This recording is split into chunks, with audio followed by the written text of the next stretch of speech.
নমস্কার, শিব কথার তৃতীয় পর্বে আমার সকল শ্রোতা বন্ধুদের স্বাগত। তো আজকে কথা বলবো যে আমরা শিবকেই কেন গুরু বানাবো। আশা করি এই প্রশ্নটা আপনাদের মনেও এসছে। তো মনে প্রশ্ন না রেখে চলুন এই প্রশ্নের উত্তরের সমাধান বের করা যাক। যে আমরা মহাদেব শিবকেই কেন গুরু বানাবো। আরও তো অনেক দেবদেবী রয়েছেন গুরু বানানোর জন্য, কিন্তু আমরা মহাদেব শিবকেই কেন গুরু বানাবো।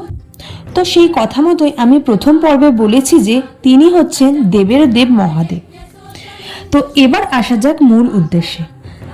মহাদেবকে আমি গুরু বানাতে বলছি বলেই যে তিনি নতুন করে গুরু হয়েছেন বা আমার কথায় তিনি গুরু, এমন কিন্তু নয়। অনেকেই জানেন না যে মহাদেব হচ্ছেন জগৎগুরু। এই অনেকের না জানাটাই আমরা জানাতে পরিণত করতে চাইছি। আর যেমনটা আমরা সকলেই জানি যে তিনি হচ্ছেন ত্রিশক্তির আধার।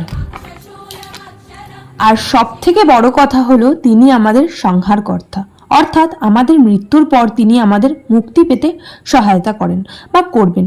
আপনি কি জানেন যে মহাদেবকে গুরু বানালে উনি সর্বক্ষণ আপনার সহিত থাকবেন? সর্বক্ষণ মানে সব সময়, সেটা জীবিত অবস্থায় বা মৃত অবস্থায়।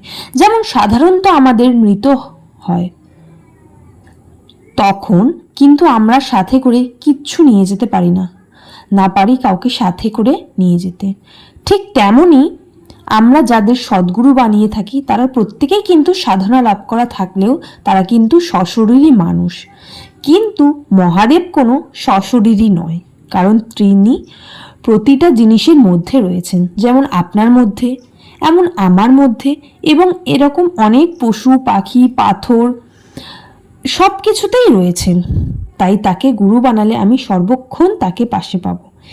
এবং আবারও বলছি, কেউ কোনো গুরু দীক্ষায় দীক্ষিত থাকলেও শিবকে গুরু বানাতে পারবেন, তাতে কোনো রকম সমস্যা বা বাধা নেই। তাতে কিন্তু মনে কোনো রকম দ্বিধা রাখবেন না। সেক্ষেত্রে আমি একটা উদাহরণস্বরূপ বলে দিই। যেমন কি ধরুন, আমরা বাবাকে ভালোবাসলে যে মাকে ভালোবাসতে পারবো না, এমনটা কিন্তু নয়। আবার এমনও নয় যে বাবাকে যদি আমরা ভালোবাসি তাতে মা রাগ করবেন, বা মাকে যদি ভালোবাসি তাতে বাবা রাগ করবেন। আমরা সমানভাবেই কিন্তু দুজনকে উভয়ভাবে ভালোবাসা দিতে পারি। ঠিক সেক্ষেত্রেও আপনাদের যদি কারো সদ্গুরু দীক্ষায় দীক্ষিত থাকেন তাতেও কোনো সমস্যা নেই, আপনি শিবকে তখনও গুরু বানাতে পারবেন। এবং যদি আপনি কোনো গুরুর দীক্ষায় দীক্ষিত নয়, আপনি তখনও গুরু বানাতে পারবেন, তাতে আপনার কোনো সমস্যা নেই। তো আজকের জন্য এইটুকুই। যদি আমার ভিডিও দেখে থাকেন যে এমন যিনি আছেন যে অবশ্যই শিব শিষ্য, তো কমেন্ট করে জানাবেন, খুব ভালো লাগবে। হর হর মহাদেব।